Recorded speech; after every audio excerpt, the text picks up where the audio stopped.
So the strategy that completely changed my life and uh, basically turned things around for me, I'm going to share with you today. It's all surrounding supply and demand, of course, where we're trying to locate aggressive areas of buying and selling. All right. But I always tell people, and I really like to talk about this when I'm making video content. The number one tip or piece of advice I can give you is to successfully master market structure. Okay.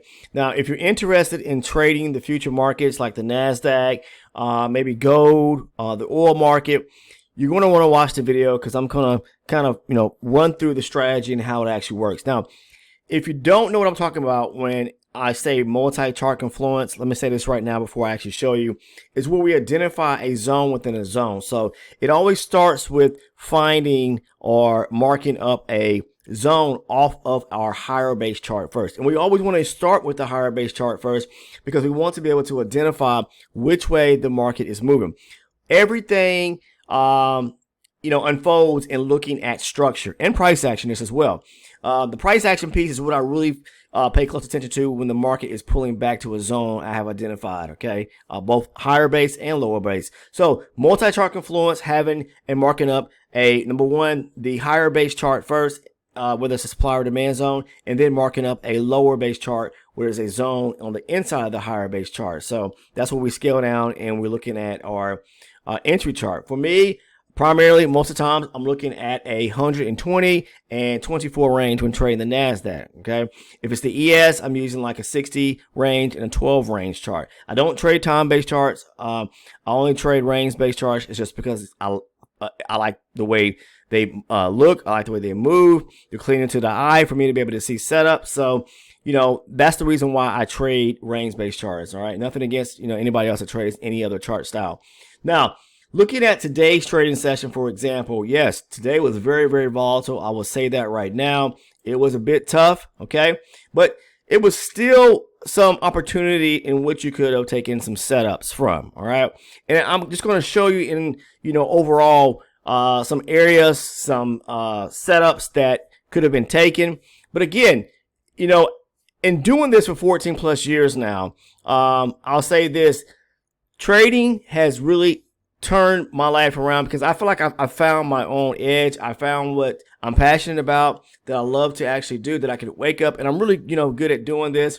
So when you find passion in whatever it is in life that you love to do, stick with that. All right. Because that's what's going to fuel you to want to get up each and every morning, to do it. Right. And, I'm able to just do this out of the comfortability of my own home, or if I'm on vacation somewhere and I say I want to trade 1 day or 2 days while I'm on vacation just to, make a little money to offset the expense, things of that nature. Okay. But you can make very, very good money doing this, whether you have a goal to make $500 a day, $1,000 a day, or $5,000 a day. All right. But you're going to have the money, the capital to start with. Either you're going to go turn to a prop firm or you're going to use your own capital. For me, it was all about using my own money because there was no opportunity of prop firms when I first started, okay? Today, a lot of individuals are turning to companies like Top Step, Apex, Tradeify, My Fund Futures, I believe. There's a bunch of them out there, okay, that I hear, people that are part of our Discord community talk about and see them use. If you're interested in joining the Discord, the link is down in the description portion of the video. It's free to join. And I want to say this as well before I show the strategy. If you're interested in becoming an elite channel supporter to where you receive all the additional private community content, it's only $6.99. And what you get are all the trade breakdown videos. Okay, there's a ton of them on there, but they have significantly helped curve and help individuals that are part of the community. Some have learned the style, the strategy, and probably have put their own twist on it or trade exactly the same way. Some are still with us on the Discord. Some have moved on. Of course, I don't expect everybody to stay around. That's the purpose and the reason why I make this content, because I'm trying to share my personal approach to how I trade using this strategy. Okay. Now, all you really need to do is figure out, first and foremost, are we making higher highs or higher lows to the downside or upside? Okay. Now, in this case here, the market's been selling off, significantly over the last several days. Okay. So we've been making lower lows and lower highs. Now, what I really like to see is where the market has broken through a major area structure, but it doesn't always need to, break through or take out a major area structure. It could be a minor area structure. So, and looking at today's session, I mean, you can see the market is again moving lower here, and then it starts moving back higher, making higher highs and higher lows. Now, the reversal pattern, which the market typically does when it's shifting from a downward direction to an upward direction, you want to see where the market is making, nice swings or highs, like a nice push up here, aggressive buying, aggressive selling, followed by aggressive buying. So making higher highs and higher lows, but also taking out a nice area structure as it's breaking higher, taking out a nice area structure to the left. First means of area would be right here at 18,160. The market moves higher there. So at that point, once it breaks above that area at 160, we're now back bullish, okay? Or at least we could look for opportunities for pullbacks to go long. But then when the market gets like right here, we start making, as you can see, lower lows, lower highs, lower lows, and then it comes back up. We break above this area structure right here, making a new high as it pushes higher. And then we start making these lower lows, lower highs back to the downside. We break below this area here. This is a major area structure within a swing. You can have minor and major areas of structure within a swing area. And I've talked about that before. But in this case here, when the market broke below this low here at 18,055, we're still in between. We've got a high here, a major high, and a major low right here. But this is also a major area of structure right here, which is a major area structure, or major low right here when it pushed lower right here. Okay, so when I see the market taking out a major swing or a major area structure, in this case here moving to the downside, then I'm going to be interested, especially when it's taking out a major area structure, to look for an opportunity to actually go short. And that's why this opportunity right here, when there was a supply zone, makes real good sense. Of course, there was an opportunity, say for example, like right here, there was a supply zone. All right, because this is a swing, it's a structure, minor structure break to the downside that aided in the break of this major low right here, or major area structure. But the market went tapped that area, it did reject it, and then it pushed a little higher here. Now I was aiming for the higher area up, or the higher zone up. That's one thing you pay attention to when the market is retracing to a zone. You could have multiple supply or demand zones. This one would make more sense because we're at the upper portion of this leg where it came down and broke this area structure. So as the market is moving higher here, it taps this actual zone right here. Now, you'll see two boxes marked up right here. The first one, you have a 120 range supply zone. The second one is a 60 range supply zone. But most times, like I said, I'm looking for a 120 and a 24 range supply zone. But this is still an area the market can reject off of when you still have confluence in this area here. Okay, so the market rejects there and it pushes actually lower. As you can see, it pushes back up and makes a lower high right here before it starts pushing lower. At this point here, after it made this low here and then retraced back to the actual zone and tapped into a high probability supply zone here. What makes it high probability? Because we have a imbalance or small gap resting back at the actual zone itself, okay, on the 120. If we move down to the lower base chart right quick, I'll show you. Let me go over here. Here it is right here. The 60 range, not the 24.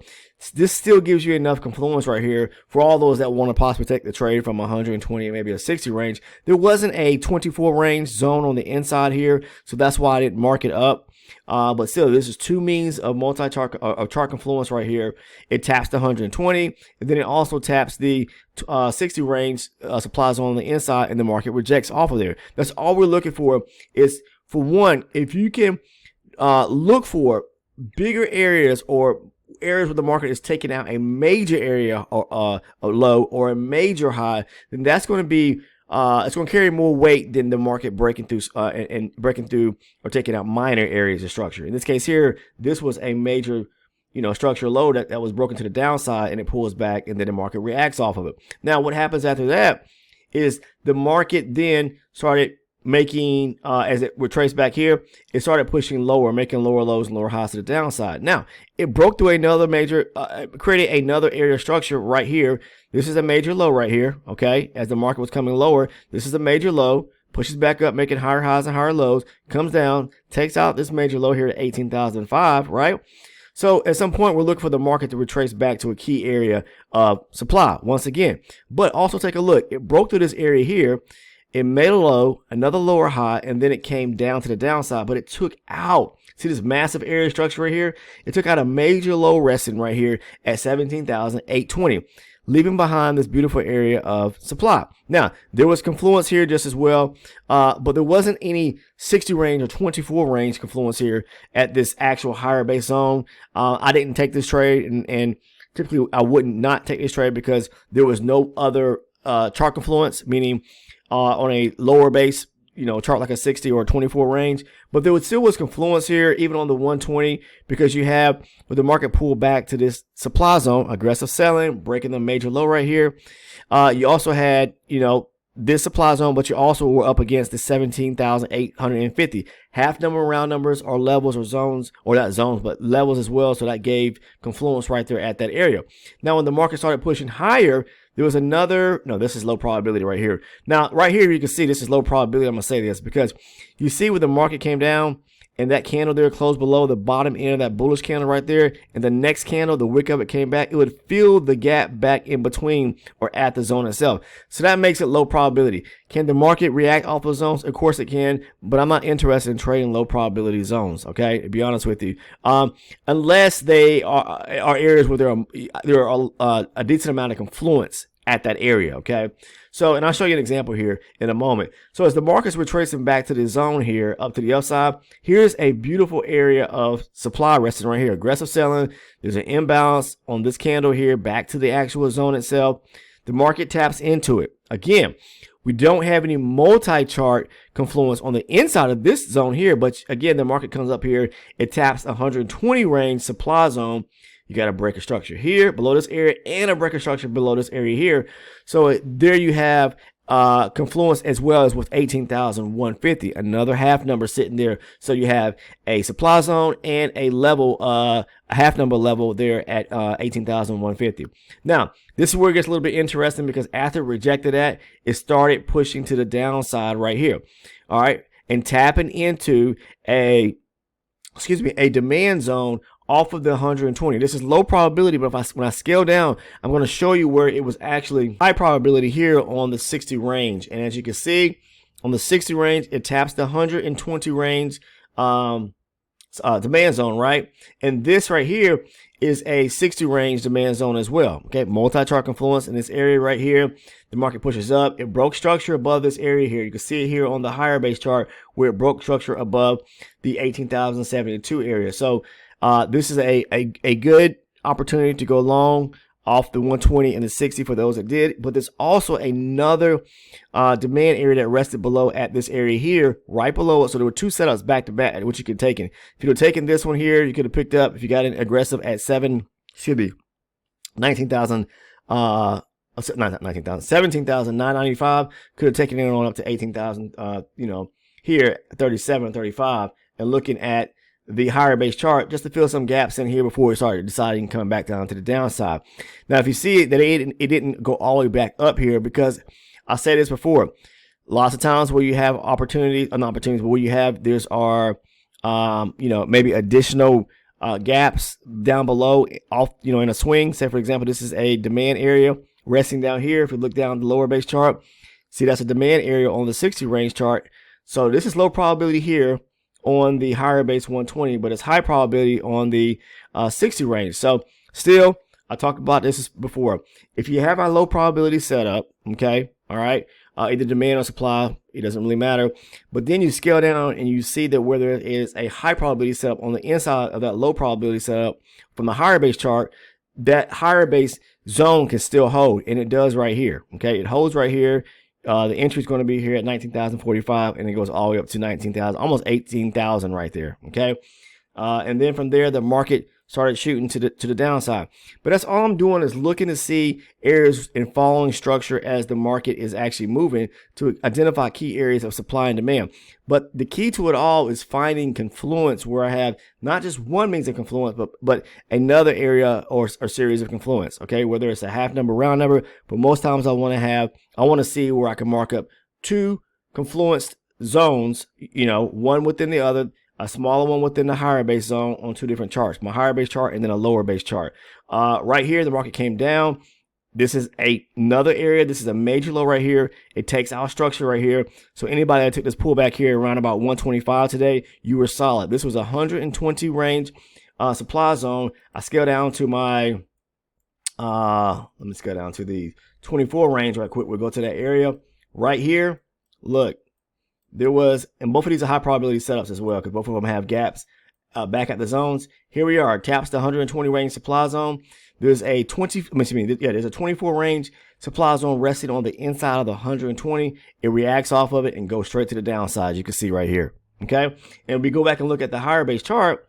Look, it came down and filled the gaps back down to the downside. Why? This is the reason why I say major breaks of structure carry more weight, because once the market breaks structure and you have confluence at an actual level or actual zone, more likely it's going to kick off more points than, trades that where you just have like a regular or normal breaker structure with a minor breaker structure versus a major breaker structure. So I would suggest looking for the major breaks of structure if you know how to, identify them. I just kind of showed you that here on this chart.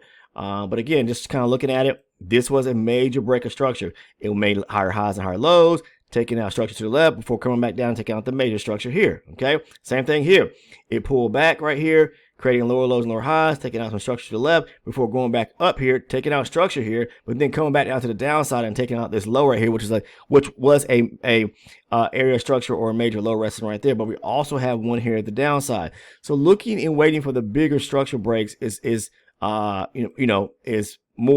appetizing and appealing than I'm looking at this right here, because this actually was another structure break to the downside.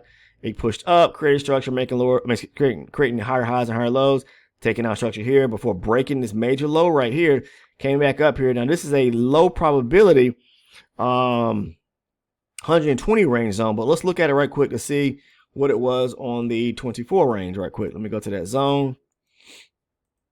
All right. Did it tap? Okay, that's low probability as well right here. Let's go down to the 24 range right quick and see what we have. Scroll over right quick. Okay, so I might need to go over a little bit here. Okay, there's a very, very small 24, I believe 24 range. Yep, high probability zone right there. I know it's hard to see. Right here. Supply zone right there, okay? And it broke structure coming down below this low right here, and boom, it took to the downside right there. So there was a low probability 120 range zone. That's fine, because the market can still react off these off these low probability zones, maybe 2 times, 3 times. But still, the thing about it is that if you have a low probability higher base zone and then you have a high probability lower base zone that hasn't been touched yet, you can, most times it's going to react off of that area there. And because of the fact that this is a major structure break below here too. Okay. Higher highs, higher lows, taking structure out, come back down, taking structure out here, pulling back right there. All right. But that's all I want to share with you guys today, is kind of to show you how I do this each and every day, and able to, scout whether it's the NASDAQ or gold, or not say oil, because I don't really trade oil, or the ES. I like trading the indices and maybe a commodity. I throw that in the mix. But after 14 years, this is the same way I've been doing it. Same strategy. Of course, we got to change things in time, maybe find another chart to throw in or whatever the case is. Especially if the market is not moving, the conditions change. We have to change. Okay. We have to adjust to the markets. But this is how I trade futures each and every day using the same strategy. Again, if you're interested in becoming an elite channel supporter and joining that tier group to where you get all the private community videos, all the trade breakdowns, I pretty much do those, a few times a week, where I'm going through setups that I post over in the Discord. We're breaking these trades down, okay, in detail, so you understand where to place stop loss, where to place your profit at, talking about structure, why I took the trade, as if you're sitting right next to me. That's what you get. And there are tons of those videos in which you can watch and basically educate yourself if you spend time watching that video content surrounding those trade breakdowns. Again, it's only $6.99. That's like 24 to 25 cents on a day is all it is. Pennies on the dollar a day. The link is down below, right below the Discord link. Once you click that link, make sure to choose the second tier for $6.99, and it's going to give you direct access to all that additional video content. You get the trade breakdowns, the video playlist, and a great video that I covered on surrounding market structure. Now, if you're not a current subscriber, please take the time to go ahead and sub by clicking on the subscribe button. Go ahead and do it right now. Make sure to turn your post notifications on by clicking the bell. And last but not least, if you found value in today's video content, you say, hey, I'm going to give the strategy a try. Make sure to click that like button, that thumbs up button for me right now before you click off the video. Take care, and I'll see you in the next video. Everyone, have a fabulous weekend.